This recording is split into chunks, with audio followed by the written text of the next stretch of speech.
İnşirah özel bir ve ilk defa söyleyeceğim, bu dönemin duası. Bu dönemi. İnanılmaz bir koruma duvarı oluşturur.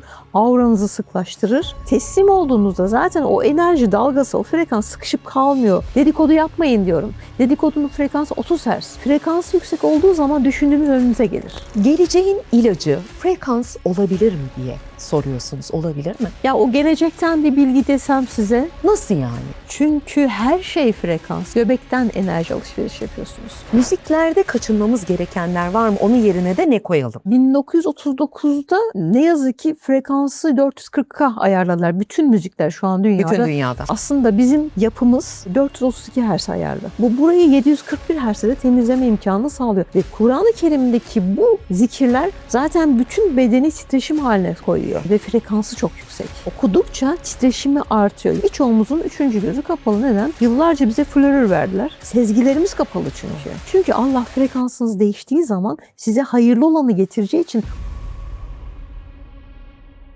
Efendim merhabalar. Uzun zamandır radarımda olan biri Yasemin Akpınar. Aslında elektrik elektronik mühendisi. Bugün konumuz ne? Frekanslar. Bence elektrik elektronik mühendisi kadar iyi anlatan biri olamaz frekansları. Yanılıyor muyum?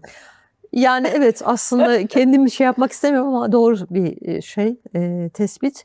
Çünkü işin içinde ben gençliğimden beri yoruldum ve iş hayatım da hep frekanstı. Yani Avrupa'da iş geliştirme frekans üzerine direktörlük yaptım. Türkiye'de önemli projeler yaptım. Sonra o iş hayatını insan mühendisliği üzerine çevirdim. Ha, güzel. Evet, böyle Hoş devam. geldiniz. Hoş bulduk, çok teşekkür ederim. Ayaklarınıza Sağ olun. sağlık Yasemin Hanımcığım. Şimdi çok iddialı bir cümleniz var. Bu beni biraz şaşırttı. Geleceğin ilacı frekans olabilir mi diye soruyorsunuz. Olabilir mi? Ya o gelecekten bir bilgi desem size, Nasıl yani? çünkü her şey frekans. Yani kün fekün dediğindeki ol kelimesi de bir ses. Bugün telefonla konuşurken sesi çevirip aynı şekilde o frekansla size karşı tarafa bilgi gidiyorsa veya uydulardan bütün yayınlar ses ve görüntü frekansı, her şey frekans ve beden de aynı şekilde frekans. Dolayısıyla doğru frekans ayarları yapıldığında insan zaten hasta olmamak üzere yaratıldı ve ayarlarımız bozuldu ne yazık ki. Hangi yollarla bozuyorlar? Gözlemleriniz işin içinde biri olarak soruyorum. Biraz da korkarak soruyorum esasında bu soruyu. Yani çok şey var. Ne yazık ki kıyamet dönemindeyiz bana göre. Çünkü Tahir zaman. evet, aynen. Kıyam uyanış da demek aynı zamanda. Uyananlar uyanacak, diğerleri kıyametini yaşayacak. Bu dönem içerisinde o kadar çok negatif yayın, işte elektronik yayınlardan, özellikle gıdalarda yiyeceğimiz hiçbir şey kalmadı. Doğru. Bana göre çöp. Yani o dondurulmuş, işte içine bir takım maddeler konmuş, bütün o yiyeceklerin içerisinde alabileceğimiz hiçbir şey kalmadı. Yani siz eskiden bizim çocukluğumuzda o kokan domatesi bulamıyoruz. Kokmuyor. Yediklerimizden biz normalde bir kişi 63 tane vitamin alırken şu anda 3 tane bile yok. Yani siz bir kasa portakal yerseniz belki o 3 taneyi yakalıyorsunuz. Bu çok acı bir şey. Bu bilimsel de bir şey söylediklerim. Ve dolayısıyla bu gıdalar bizim zaten bedensel olarak beslenmemiz için gereken her şey negatif yönde etkilendiği için bedenin frekansını da bozuyor. Gıdalar, çevre etkileri Ondan mı bu kadar hastayız? ve daha da artacak. Yani şu anda herkese kanser mikrobu var.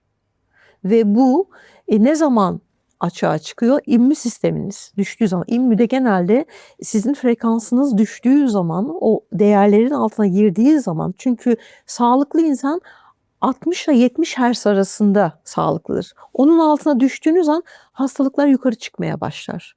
Ve korku frekansı 30 Hz.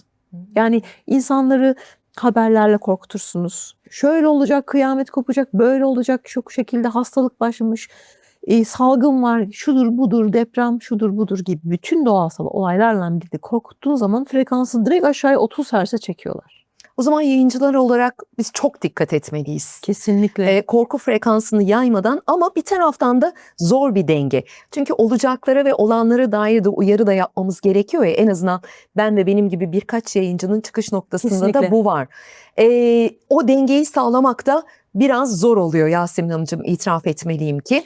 Çok zor ama ben mesela hiçbir yayınımda kötü haber tellahlığı yapmam. Yapmayın. Çünkü bende çözüm var. Mükemmel. Erdoğan. O zaman sizin çıkış noktanız şu mu oldu? Elektrik elektronik mühendisi yaparken, frekanslarla da ilgili biriyken, o kötücüllüğün yaylım ateşi gibi üstümüze saldıklarını gördüğünüzde ben bir şey yapmalıyım diye mi düşündünüz? Hikayeniz nasıl başladı? Aslında çocukluğunda başladı. Ben Ya. çocukken proje üretiyordum. İlkokul hocama bile gider bu projeyi yaptım. Çocukluğumda anlamazdı o ilkokul. O zaman internet yok. Yani öyle bir şey yok. Ve alırdım projeyi kendi kafamdan. Kendi kafama göre kurardım. Üniversitede benim kitabım hiç olmadı mesela. Hep soru çözerdim. Ben çözmeye yönelik hep çalışırdım ve çocukluğumdan beri sağlık üzerine veya ruhun gelişmesi üzerine hep kafamı yorardım. O iş hayatım da beni öyle götürdü. Fakat sonra dedim ki bu bilgi birikimini insanlığa açmam lazım. Ve şimdi işte 4 yıldır kamplar düzenliyorum. Mükemmel. Yakın zamanda var mı? Var, evet. Ne zaman söyleyin lütfen. 11-13 Eylül'de Edirne'de yapacağım. O ayrı bir güzel olacak. Katılmak isteyenler sizin sayfanızdan mı ulaşsınlar Evet, telefon gerekli numarası bilgileri? var. Evet, Mükemmel. ulaşabilirler. Neyi Sonrasında öğreniyor gelenler? Kendisini korumayı mı öğreniyor bu kötücüllüğün karşısında? Ben aslında 3 günde ne yapıyorum biliyor musunuz? Hı hı. Alıyorum bütün negatifleri temizlemeye çalışaraktan frekansı yükseltmeye çalışıyorum. Yani eğer bilinç seviyeniz 3 birimse çıkışta 6'ya 8'e 10'a çıkıyorsunuz. Fakat aşağıya düşemiyorsunuz artık. Yani artık o size ait olmuyor o 3 birim. Dolayısıyla bilinç daha farklılaştığı için kendi kendinizi iyileştirme moduna geçebiliyorsunuz. Bu Harika. çok önemli. Yani enter tuşunuza bastırın. Bilgisayarda nasıl enter yapıp program başlıyor. Bu tuşa bastırmayı aslında ben hedefliyorum. Bir mühendislik çalışması belki ama biraz içinde bilim de var, ilim de var. İlim de var. Evet. Üzerinizde bakır aksesuarlar görüyorum. Bunların sebebi hikmeti nedir Yasemin Hanım? Bakır geçmişte de hep kullanılan bir metaldi ve bakır tabii doğrusu belki altın da olsa, altın çok pahalı. Özellikle göbek için, yani bunu da size hediye etmek için getirdim. Bana hediye var. Evet, bu benim dizaynım göbeğiniz için. Bu böyle bele mi takıyoruz? Bele Tam göbeğin göbeklerin üstüne gelecek şekilde şöyle. Evet. Bu beni neden koruyacak? Şimdi bütün anne karnında, bütün beslenmeyi anne karnında o kordondan Hı hı. yapıyoruz. Bütün yüklemeler, sizin DNA zincirindeki bütün kodlama, kadersel her şeyiniz, yazılımınız oradan yükleniyor. Sanki bilgisayara USB takmış gibi. Doğduktan sonra o göbek bağı kesildiğinde Evet. bütün enerji alışverişiniz insanlarla, özellikle sizler yayın yapıyorsunuz ve hep alışveriş aslında göbekten enerji alışveriş yapıyorsunuz. Ve bazen bu insan bana yaramadı, enerji modum düştü diyorsunuz. Çok normal bu kadar insanla kontakta olunca. Bu kadar göz üzerimizde, doğru söylüyorsunuz. Evet. Ama o aslında göbekten enerjiyi çekiyorlar. Vakum gibi. Yani vampir gibi oradan bilmeden de çekiyorlar. Kimi bilerek, kimi bilmeyerek ama çoğunluk bilmeden enerji alışverişimiz göbekten oluyor. Bende de takılı. Dolayısıyla buradaki enerjiyi dengeliyor bir spiral. Dengeleyerekten sizin sabit kalmanızı sağlıyor. Daha rahat o günü geçirmenizi, enerji odaklanmanızı, rahat uyumanızı sağlayacak şekle getiriyor. Uyurken de takın mı Uyurken diyorsunuz? takın. Ama kalabalıklarda muhakkak takın. Aslında ben vallahi kullanırım bunu. Evet. Yani işinize Yayınlarda takın. gözükmek zorunda da değil. Hayır, aksesuar gibi Çok kullanın. teşekkür Rica ederim. ederim. Sağ olun. Vallahi ben şanslıyım. Sizi bilmem. Bu dizaynda hiç kimsede yok şu an. Bana özel mi? Evet, ben yeni yaptım. Hı hı. Dizayn yapmayı, proje üretmeyi çok seviyorum. Ya bu spiralin peki mantıken düşündüğümüzde? Spirali aslında şey gibi düşünün. Bunu 3 boyutlu gibi Hı hı. düşünün. Spiral böyle çıktıkça bir üçgen piramite dönüşür. Böyle düşünün. Mesela benim çalışmalarımda piramit vardır, bakır piramit. Arındırdıktan sonra oradakilere yatırırım. Enerjisi çok güzel toparlanır.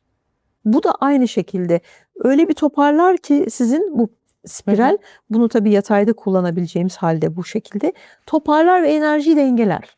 Şimdi bu dakikaya kadar ben bazı soruların net cevaplarını istiyorum sizden.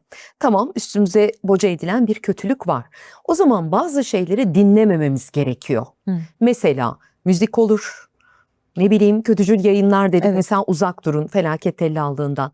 Müziklerde kaçınmamız gerekenler var mı? Onun yerine de ne koyalım? Ya 1939'da ne yazık ki frekansı 440'a ayarladılar. Bütün müzikler şu an dünyada Bütün dünyada. titreşimi 440 üzerine. Aslında bizim yapımız 432 Hz ayarlı.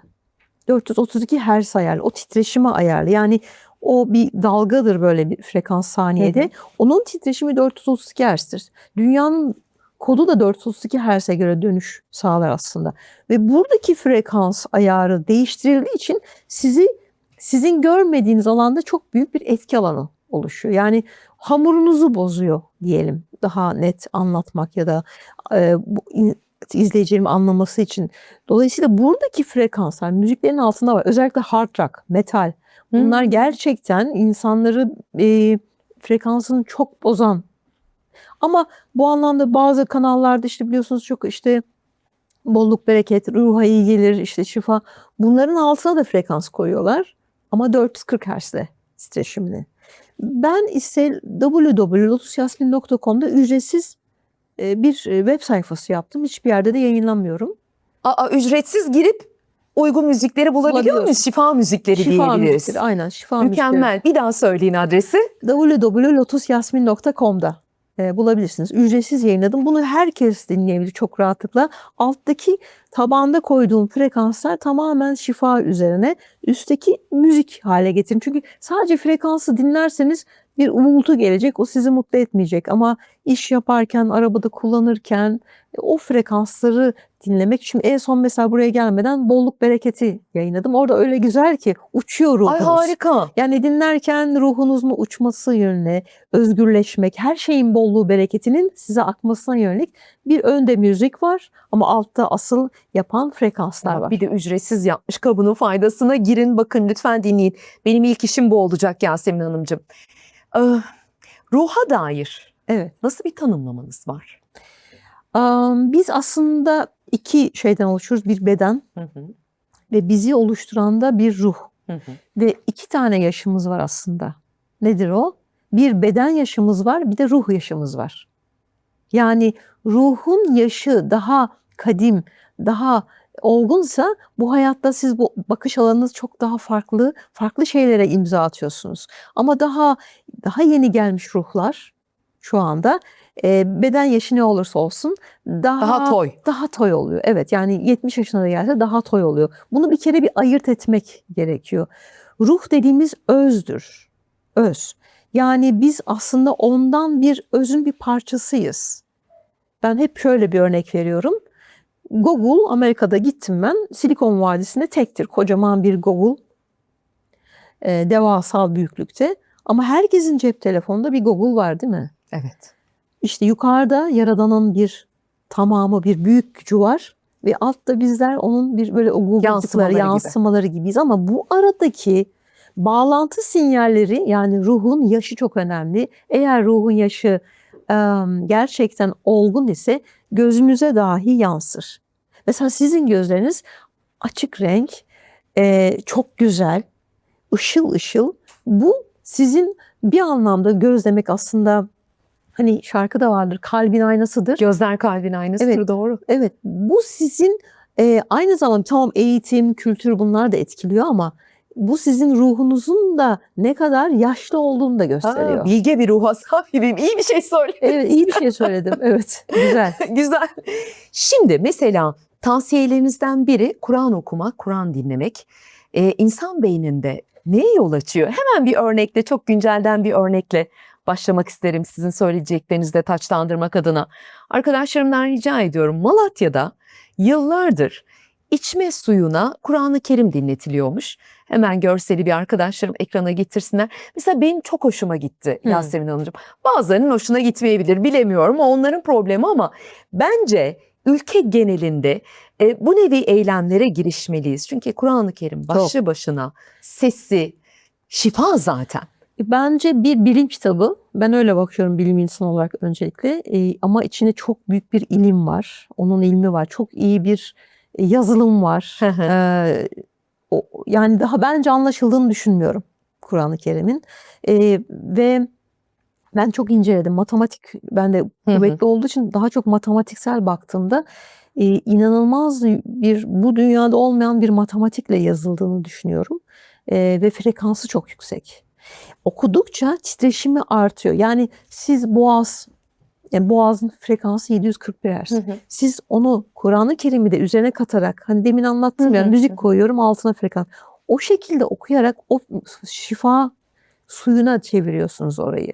Ben mesela kendi kamplarımda da bazen yapıyorum. 2 bardak su veriyorum. Buna sadece işte şunu okuyun diyorum, bir zikir veya o an seçtiğim bir şey. Buna da hiçbir şey yapmayın. İkisinin tadına bakın diyorum sonra. Okudukları zikirle okudukları, içtikleri su çok başka. Tadı başkalaşıyor. Bu normal salt. Dinlemek, aynı zamanda sesli olarak okumak gerekiyor. Bu titreşim en azından kendi sesini, yani bu 741'i titreteceksiniz. Bu boğaz çakrasını temizleyerek gider aynı zamanda. Bu çok önemlidir. Özellikle mesela avukat, öğretmen, sizin gibi yayıncılarda burada tıkanıklık oluyor. Evet. Bu çünkü burayla çalışıyorsunuz. Bu burayı 741 Hz'de temizleme imkanını sağlıyor.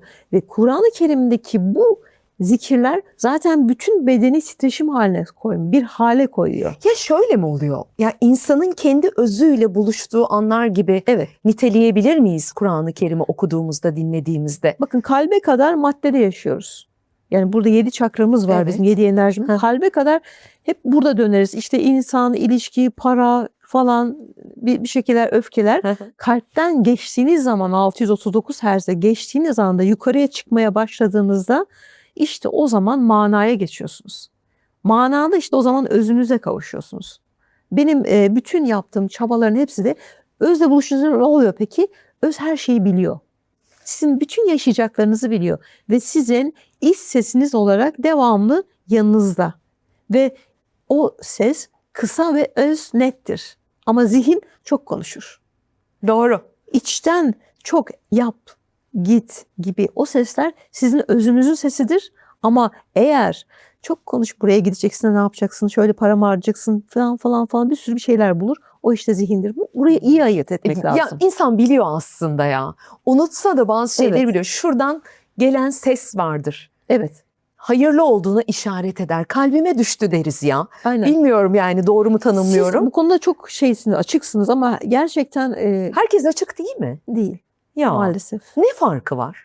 Yani çok bocalıyorlar. Niye? Yani benim gibi açık olan biriyle açık olmayan birinin arasındaki fark ne? Aynı yaratılış kodlarıyla dünyaya geldiysek ne görüyorsunuz? Bir takım kadersel, dedim ya, ruhun da yaşı önemli. Yani o ruhun yaşına göre siz bu kadersel burada eğitim alıyorsunuz. Sınavlara giriyorsunuz, hayatta bocalıyorsunuz, ölümler, yaşamlar, sağlık problemleri, bunları yaşıyorsunuz. Bunları aştıktan sonra buraya çıkabiliyorsunuz ve görmeye başlıyorsunuz. Birçoğumuzun 3. gözü kapalı. Neden? Yıllarca bize florür verdiler. Diş macunları, sular, bunlar. Yani 2 beyin lobun arasındaki o mercimek büyüklüğündeki yer kapalı. Sezgilerimiz kapalı çünkü. Doğru. Yoksa sezgilerle hareket etsek, yani 1600'lü yıllarda herkes yanındaki meleği görüyordu, birbirinin yanındakine. Size de selam olsun, yanınızdaki de selam olsun diye selam verirlermiş. Şimdi bunların hiçbiri kalmadı. Mankurtlaştık. Evet, aynen öyle. İşte üzerimize boca edilenlerle maalesef. Evet. Ama belki de şöyle olabilir mi? Ne dediniz? Hayatta bazı imtihanlara tabi tutuluyoruz ya, sınavlarımız var. O sınavların sonucunda verdiğiniz eylemler de aslında sizin açılımınızı sağlıyor olabilir mi? Hak edilir. Birinin başına bir şey geldiğinde, bu benim başıma niye geldi, bu niye böyle sızlanıyor. Biri de diyor ki Allah'ım her olan biten sendendir deyip gözlerim doldu. Teslim. İzindeki yaraları böyle yapıp ayağa kalkıyor, teslim oluyor. Bu fark olabilir mi acaba? Olabilir. Şükür çok önemli. Yani bunu, bana niye geldi bu? Burada benim görmem ne gerekiyor deyip bunun hayrını görmek lazım. Bir kere Allah sizi burada bocalayın diye yalnız bırakmıyor aslında. Siz bulamıyorsunuz. Eğer, ben hep söylüyorum, bana geldiğinizde frekansınız yükseleceği için baştan söylüyorum bunu. Yanınızdaki, etrafınızdakiler değişmeye başlayacak. Siz değişeceksiniz çünkü. O negatifler dökülmeye başlayacak. Çünkü Allah frekansınız değiştiği zaman size hayırlı olanı getireceği için o kalabalığı götürecek, size daha hayırları getirecek diyorum. Yani bu olan bir şey, bunu baştan söylüyorum zaten. Mükemmel. Evet, o değişim olacak. Frekans yükselince siz artık birinci katta olmayacaksınız. Belki 5'te, belki 10. katta. Manzaranız değişecek, öyle değil mi? Şimdi ben birinci katta ya da zemin katta oturayım. Sadece önümdekileri, arabayı görürüm. İşte geçenleri görürüm. Ama 10. kata çıktım. Belki de Boğaz'ı göreceğim İstanbul'dan. Başka bir şeyler görmeye başlayacağım. Frekansı yüksek insanları öyle gördüğünüzde anlıyor musunuz? Bunun işaretleri var mıdır? Tabii. Yani bir kere frekansı yükseltmek demek bir kere sağlıklı olmak demek. Evet. Doğru. Kesinlikle. Yani şimdi ben sağlıksız olsam, burada frekansınızı yükselt diye işte şey yapsam, benim kamplarıma gelin desem saçma bir şey olur. İlişkilerimde problem varsa size ilişkilerle ilgili çok güzel şeyler yapacağım desem saçma bir şey olur. Yani bunları olmadan ben zaten hiç adım atmam. Yani bilmediğim hiçbir şeye de ben bunu biliyorum diye de anlatmam. Frekansı yüksek olduğu zaman düşündüğünüz önünüze gelir. Yani ne düşünüyorsanız, ne kadar yükseliyorsanız o manyetik alanınız ne kadar güçlüyse oradan çekip alırsınız. O bilgiyi de alırsınız. Oradaki istediğinizi de çeker alırsınız. Çünkü inanılmaz sonsuz bir kayıt var yukarıda.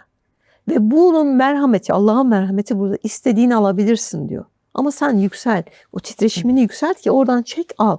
O yüzden hayvanlarla iyi geçinirsiniz bir kere. Hayvanlar sizi tanır. Özellikle evcil hayvanlar sizi tanır. Önünüze gelen her şey olur, düşündüğünüz her şey olmaya başlar ve güzellikle tabii ki. Ve çevredeki insanlar size artık yardım etmeye başlar. İstemeden de gelir, yardım eder. Yani su diye aklınıza düşünürsünüz, bir bardak su önünüze gelir. Bu benim çok oluyor bir kere. Yani düşündüğüm her şey çok şükür oluyor. Ne güzel. Evet, O zaman dua. evet. Şimdi Kur'an-ı Kerim dinlemek, Evet. okumak şifa dedik ya. Dua da o zaman insan beynindeki düşünce kalıplarını değiştiriyor diye yine iddialı bir söylemde Doğru. bulunabilir miyiz? Doğru. Bir tane notlarımda sizden gelen var. Hep söylerim, çokça da söylerim. İnşirah suresi genelde benim dilimden düşmez. Çok güzel. Yani bir zorluk anında beklemem çünkü okumayı sevdiğim bir dua. Onun özünü mesela söylüyorsunuz. Evet. Nedir özü? İnşirah özel bir ve ilk defa söyleyeceğim, bu dönemin duası. Bu dönemi. Evet. Niye? Çünkü kıyamet duası. Tam da kıyametten geçiyoruz aslında. Ben korkutmak için söylemiyorum izleyicilerimizi. Uyanma zamanı diye ben bakıyorum. Başkaları bunu tamamen kıyamet gibi algılar ama oradan geçerken o Yunus peygamberimizin, Yunus'un içerisinde, o karnında aslında kurtuluş. Her yerden, her şeyden kurtuluş. O yüzden çok önemli inşirah. Bence bütün seyircilerimizin de okuması gereken, Frekansı yükselten, yükseltiyor. çok güzel de yükseltir. Yani o sistemde çok büyük bir koruma sağlar bir kere size.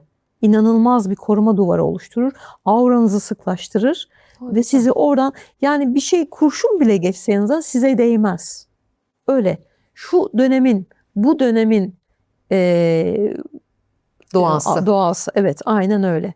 Dua ederken de kalben etmeniz lazım. Yani etmiş olmak için, bir çıkar için yapmayın. Edin ve bırakın. Kalben edilen dua mesela örneklendirirsek ne demek? Yani böyle çok şartlanmışlıklar yapmayın. Hani böyle diyorlar ya, işte şunu çizin, bunu yazın, şöyle yapın, bunun karşında olursa bunu vereceğim. Bu değil. Yapın, bırakın. Enerji bırakın, bir dalgalansın. Gidip yerini bulsun, oradan size tekrar bumerang gibi geri dönsün. Yani çok şartlar koymayın. Yani işte Böyle olursa böyle yapacağım değil. Daha böyle serbest teslimiyete geçin ki o teslimiyette o kadar güzel evrenler, belki size daha da iyi bir şey gelecek. Ya mesela Allah'ım ben bilmiyorum sen bilirsin. Aynen, gibi. Bir teslimiyet duası mıdır? Evet, teslimiyet. Böyle şükür. dua etmek gerekiyor. Bakın, en büyük şey şükür. En büyük frekansı en yüksek teşekkür etmek. Bir şeye, insanlar size kötülük mü yaptı, bir şey mi yaptı? Ben de yaşıyorum bunu ve teşekkür ediyorum içimden. Allah'ım teşekkür ederim. Çünkü daha güzel kapı açtın bana diyorum. Gerçekten de o insanlar gidiyor, size zarar veren insanlar. Çok daha güzel insanlar geliyor size. Orada sınava tabi tutuluyorsunuz. Bunu görün. Bakalım ne yapacaksın diyor. Ben teşekkür ediyorum, şükrediyorum. Ve ondan sonra bana çok daha güzel kapılar açılıyor. Siz de böyle teslim olun öncelikle. O kadar güzel ki teslim olmak. Teslim olduğunuzda zaten o enerji dalgası, o frekans sıkışıp kalmıyor. Böyle kabuklaşmıyor, çatlamıyor. o serbest enerjiyi bıraktığınızda dalga dalga büyüyerek size daha güzel geliyor. Benim yaptığım bütün bu kamplardaki çalışma insanların mutluluğu üzerinedir. Öncelikle o arınmayı yapıp o negatifleri toparladıktan sonra insanların mutlu olması için neler var, neler yapabilirim diye çaba gösterdiğinde çok mutlu ayrılıyorlar. Bu beni çok mutlu ediyor. Harika. Çünkü mutluluk, yani ben sadece Ya bulaşıcı bir şey. Gerçekten yani ben şimdi mutluluk sadece hiçbir bulaşıcı şey bir şey. yapmasak, yayında gülümsesek, Hı. ekran bizi izleyenler de gülümsemeye başlar. Tabii. Bulaşıcı Tabii çünkü. bulaşıcı, doğru. Evet. Doğru. Ama aynı gülümse- şekilde olumsuz enerji de bulaşıcı. Tabii. O zaten o çok çabuk bulaşıyor. Dedikodu yapmayın diyorum. Dedikodunun frekansı 30 Hz. Siz olmanız gereken frekans 60-70 Hz. 30 Hz, 25-20 Hz ölünün frekansı. Niye dedikodu yapıyorsunuz? Öyle gibi Niye oluyorsunuz. yargı yapıyorsunuz? Yargı yapmayın. Kıskançlık. Evet, kıskançlık 30 Hz. Bunların hepsi aynı bantta.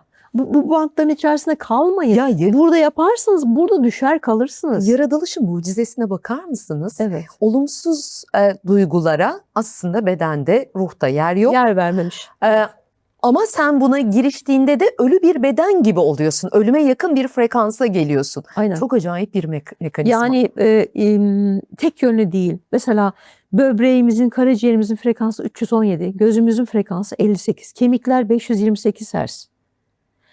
Bunlar sağlıklı çalışınca ne oluyor biliyor musunuz? Bütün o kalp 6 ton falan yaklaşık kan pompalıyor günde.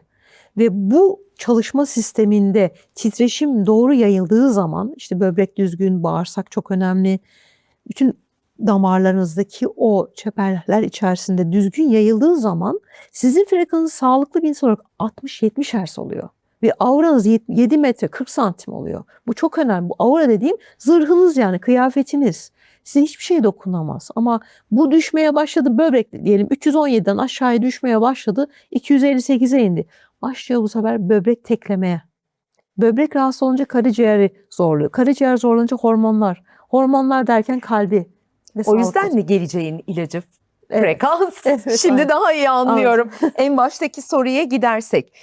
Mesela ben şeyi çok sıklıkla görmeye başladım. Özellikle sosyal mecralarda. İslamiyet, Kur'an-ı Kerim'le ilgili paylaşımlar çok arttı. Çok. Henüz din değiştirmemiş, İslamiyet'i benimsememiş ama bir Hristiyan da arabasında açıp bir sureyi dinleyebiliyor. Ne oldu? Bir şey mi oldu? Böyle bir İslamiyet'e bir akın yönelme mi var? Tam da o çağ mı? Çok da emin olmayarak soruyorum. Anladım. Gözlemlerimi yansıttım size. Doğru bir gözlem, çünkü şu an ilahi sistem devrede. Yani burada tek başına değiliz artık. Yani çok negatif var. İnanılmaz negatif gıdalar, uyuşturucu, bağımlılık, şudur budur falan Doğru. çok fazla var. Aşırı arttı. Bu Matrix filmini izleyiciler bir daha seyretsin. Yani nasıl çoğaldıklarını oradan anlayabilirler. Fakat İslam'a son zamanda artış sebebi Arap ülkelerinde, Türkiye'de anlamında söylüyorum. Zaten biz Müslüman bir ülkeyiz ama Amerika'da, Japonya'da, Uzak Doğu'da Keşfediyorlar. keşfediyorlar ama şöyle bir şey, sorguluyorlar. Yani Arapçayı bilmiyor ama sorgulayıp araştırdığı zaman benim gibi burada büyük bir bilim ve ilim olduğunu keşfedip oraya yönelme o yüzden çok arttı. Almanya'da arttı, Danimarka'da arttı. Yani doğruya doğru gidiyorlar aslında. Yani ben birçok dinleri de araştırdım ama işte Hristiyanlık olsun, Budizm olsun, her şeyden bir bilgi aldım, derledim, baktım ki Kur'an-ı Kerim koca bir bilim kitabı aslında. Her Yani şey İslam. yani evet, yani onu bizler de aslında doğru okumamız, mealini Doğru, doğru çözmemiz lazım. Oradaki kelimeler değil, o kadar enteresan şifreler var ki o şifreleri çözmeleri lazım.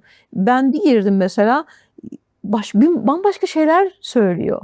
Yani çok güzel şeyler. Sizi en şaşırtan matematiksel şifresi Kur'an-ı Kerim'in en çok şaşırdığınız? Her yerine şaşırıyorum. Her zaman şaşırıyorum. Mesela Yasin, Bakara, Fatiha inanılmaz şifreli. Bakara'daki Elif Lam ayrı şifresi. Elif Lam Mim'in sırrı ne? Orada da inanılmaz. Şimdi ben onun üzerine çalışıyorum. Bir sonraki yayında inşallah bunu İnşallah. aktarayım size, tam net frekans anlamında aktaracağım. Ama mesela bütün Kur'an-ı Kerim'in ayetlerini tek tek ebced değerlerini buldum, çıkarttım. Onları topladım ve hepsi 3-6-9'a indi.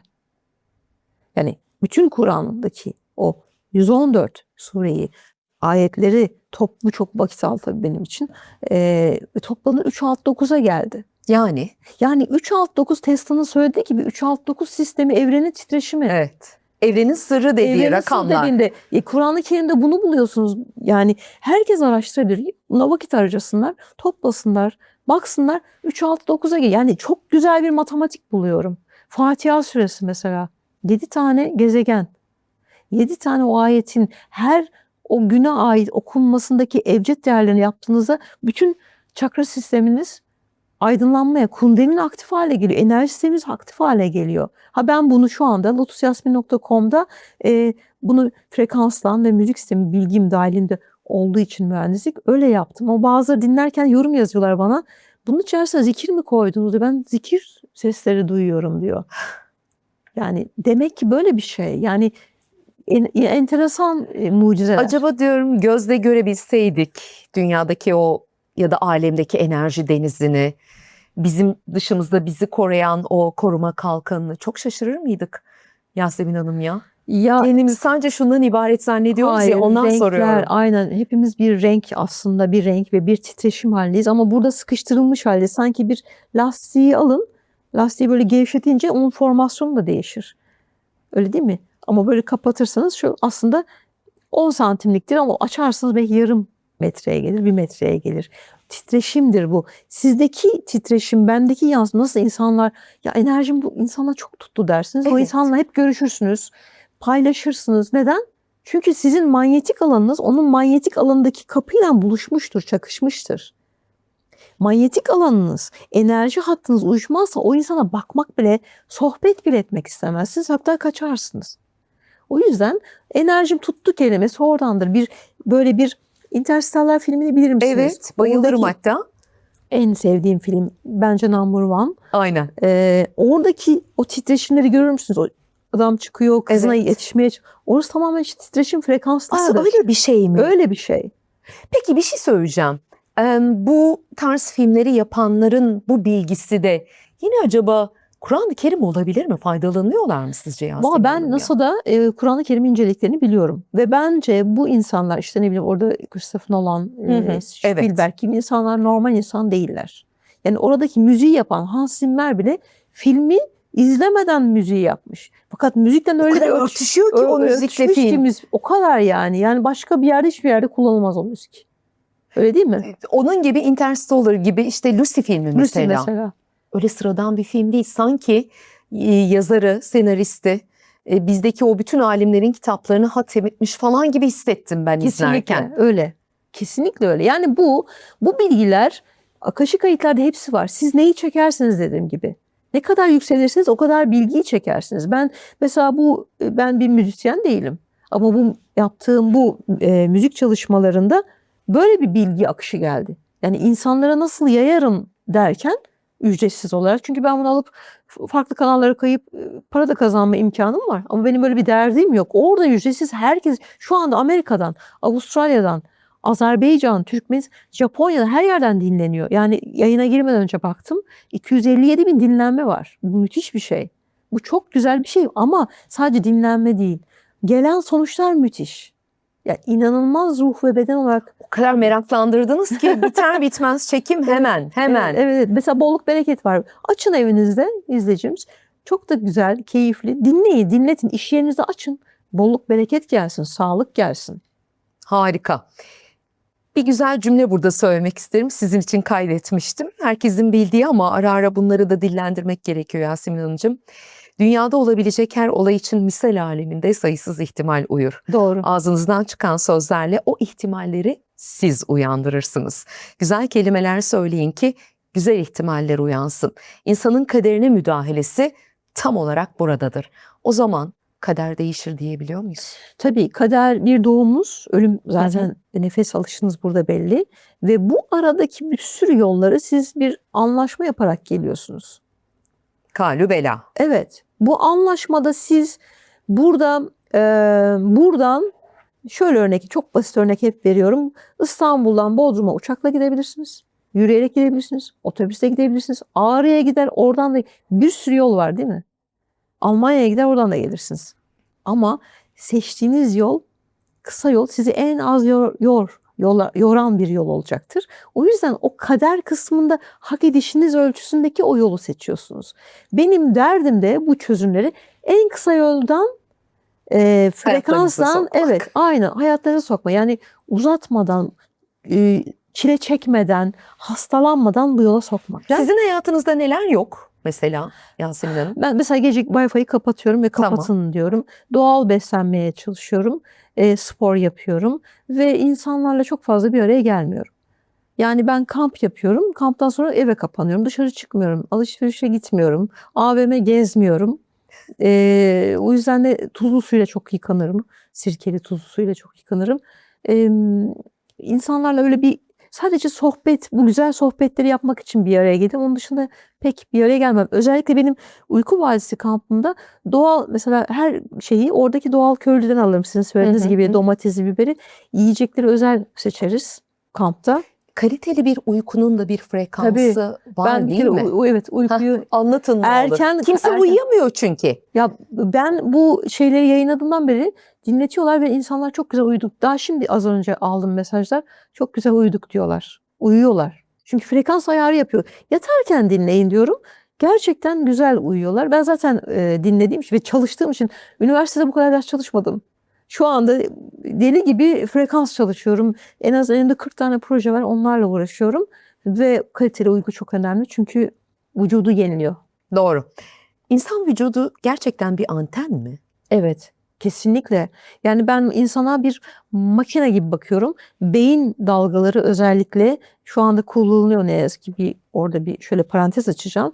Uydudan sinyal olarak beyni nasıl yönetebileceklerinin hesabındalar. Bu kadar insanın delirmesinin Bu sebeplerinden intiharlar bu, hastalıklar bu, şiddet arttı. şiddet artması, öfke problemi. Benim çok tanıdığım arkadaşlar hiçbir şey yapacak bir insan değildi kendini balkondan attı diyor. Çocuklar hasta.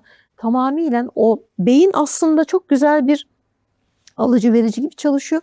Sinyallerle o uydudaki sinyallerle şu anda bunu ne yazık ki kullanma yönüne gidiyorlar. Ama eğer ki frekansınızı yüksek tutarsanız buna maruz kalamıyorsunuz. Çocukları nasıl koruyacağız ya? Şimdi mesela bu tamamen bir gözlem yine. Bir kız grubu kuruldu bizde, adları çokça konuşuluyor ve gençler işte daha küçük yaştaki çocuklar onların biliyorsunuz fanları. Bir de erkek versiyonu çıktı şimdi. Aynı ritim, aynı müzik. Müziklerinde hiçbir farklılık yok. Kızların söylediğiyle erkek grubunun söylediği ritim aynı ya. Evet. Yasemin Hanım bu tesadüf olamaz diye düşünüyorum ya. Yok tesadüf değil. Tamamen altta bir yürüyen bir frekans vardır. Söyleten bir frekans vardır. İşte o yüzden çok önemli. Benim yaptığım iş biraz belki gelecekte daha iyi anlaşılacak ama çok belki de bulabilirler. Şöyle bir frekans değil. Alttaki frekansı doğru vermek önemli.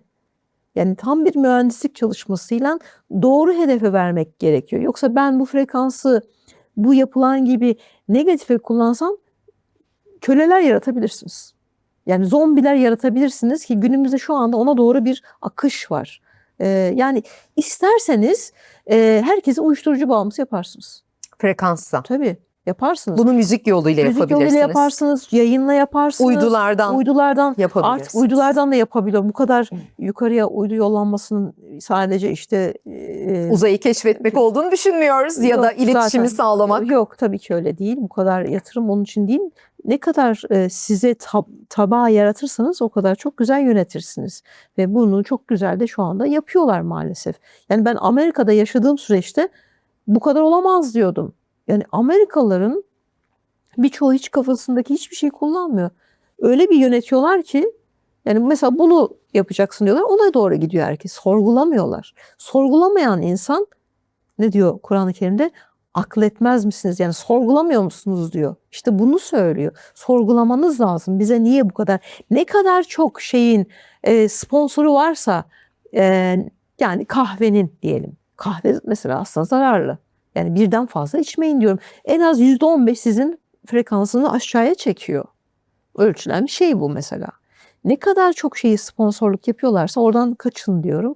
Dolayısıyla şu anda da ben uyuşturucu bağımlılık üzerine çok arttı. Çocuklar çok tehlikede. Onun üzerine bir çalışma yapıyorum. İnşallah yakında yani yaptım ama beğenmiyorum. Tekrar yeniden yapıyorum. Biraz o yüzden uzun sürüyor. Eleyerek çıkartıyorum. Boşuna sizin bir sonraki kampınız Edirne'de değil mi? Edirne'de, evet. Yayından önce konuştuk. Ve Beylerbeyi'nde var. 11 Ekim'de de bir günlük ama Ha, İstanbul'da Valide Gül Yalısı'nda olacak inşallah. Şimdi Osmanlı biliyormuş. Evet, O kadim bilgilere o kadar hakimlermiş ki şifahane deniyormuş hastanelere. Bir ayrıca müzikle Evet. insanları tedavi ediyorlarmış. Aynen, Şimdi aynen. bu bilgi nereden?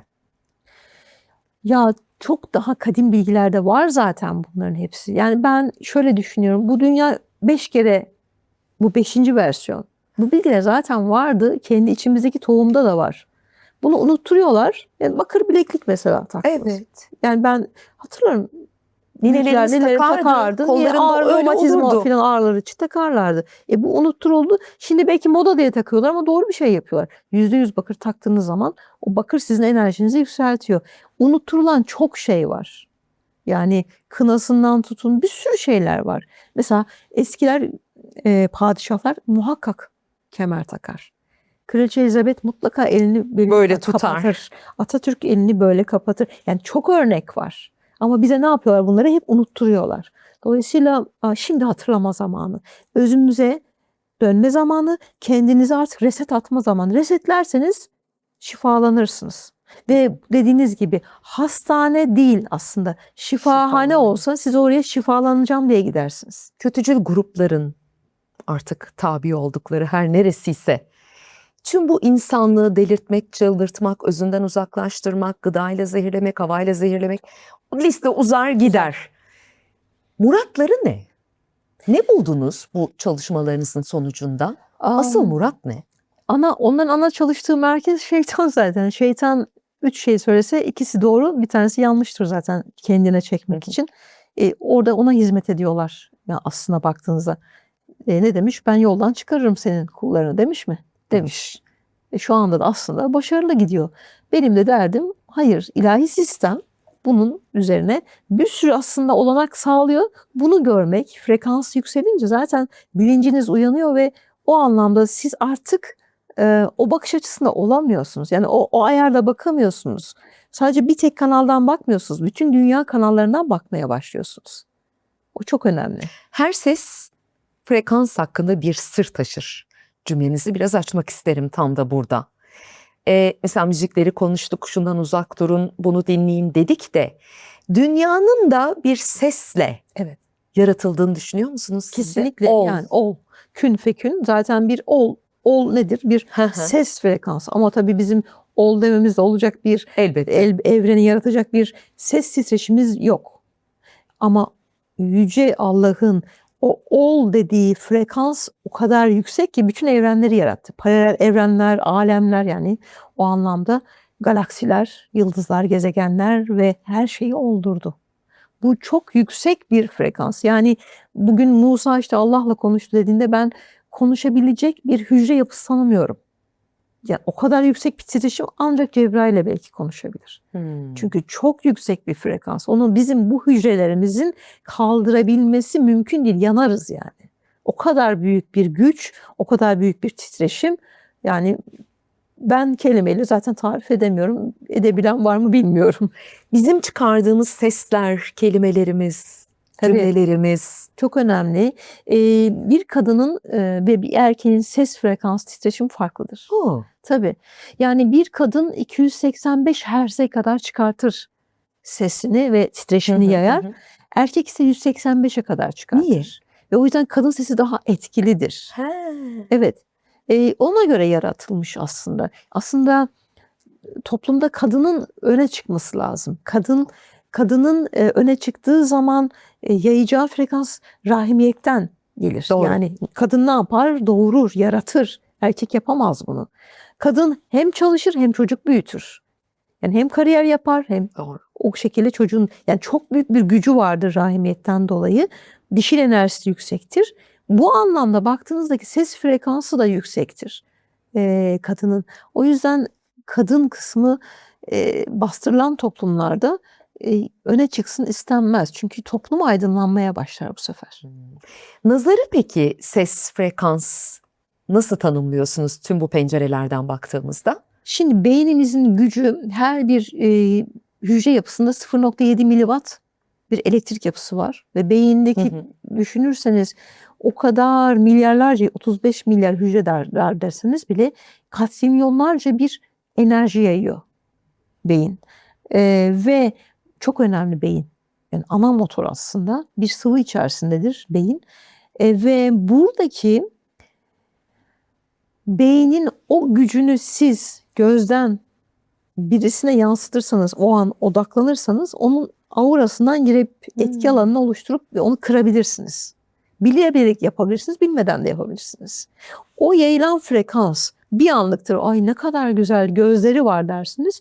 O anda açıktır aurası, savunmasızdır ve siz onu düşürebilirsiniz.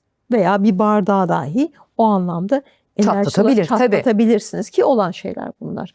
Dolayısıyla nazar yoktur değil. Nazar aslında çok daha bilimsel. Beynin o gücünün gözden verdiğin enerjiyi ne zaman nerede olduğu ile ilgilidir. Korunmak için ne yapabiliriz? Frekans yükselteceksiniz. Bakın frekans yükselirse sizin auranız çatlaklıklar yoksa o alan yüksekse size ne o büyüler tutar, ne kötü gözler tutar, ne nazarlar tutar, dökülüverir. Yani duvara çarpar ve geri düşer. Öyle düşünün. Bizim dünyamızın da böyle bir manyetik alanı var. Evet. Etrafında. Evet. Van Allen kuşağı. Uzaydan çekilen fotoğraflar da var o anlamda. Ve bir sürü şey geliyor dünyadan. Meteorlar ama onlar o alan olmasa dünyamızda yaşanamaz ki. Yani devamlı gökyüzünden taş düşer, meteorlar düşer, bir sürü alan bozulur. Aynı ayda olduğu gibi, çünkü ayda da bu alan çok azdır. Biliyorsunuz delik deşiktir ayın yüzeyi. Ama dünyanın korunması vardır. Geçiş yoktur dışarıdan. İstenilen ölçüde vardır. Sadece geçerken bazıları düşebiliyor o meteorlardan. Ama onun dışındaki bir Van Allen kuşağı dediğimiz artı 1700 derece olan bir alan vardır. O yüzden de ben hep söylerim, yani o aurasıdır. Dünyanın aynı bizim de öyle. bizim gibi. Ben bu programdan şunu anladım. Eski kadim bilgeliğe hızlıca dönmek gerekiyor. Evet. Aslında büyüklerimizin bizden anne babalarının yaptıklarını, ninelerimizin, dedelerimizin yaptıklarını hatırlamamız bile Kesinlikle. bizim için yeterli diye Kesinlikle. düşünüyorum. Yani düşünsünler biz yaşlardakiler. Çünkü şimdikiler gençler çok muhatap bulamıyor babaanne kısmını, ama düşünsünler neler yaparlardı. Bir Ağızlarından ne çıkardı? o kelimeler, evet. Yani atasözleri ne kadar kıymetli. Çok kıymetli. Yasemin Akpınar, çok ilginç bir söyleşi oldu benim için. Evet. Çok teşekkür Ben ederiz. teşekkür Yine ederim. bilgilendik. Sağ olun. Harika çok bir yayın teşekkür- oldu. Bence de Ayaklarınıza çok sağlık. teşekkür ederim. Sağ olun. Her zaman olduğu gibi izledikleri için de izleyicilerimize teşekkür ediyoruz. Asıl teşekkürün en büyüğü de sizlere gelsin. Yeni bir yayında görüşebilmek dileğiyle. Hoşça kalın. Hoşça kalın.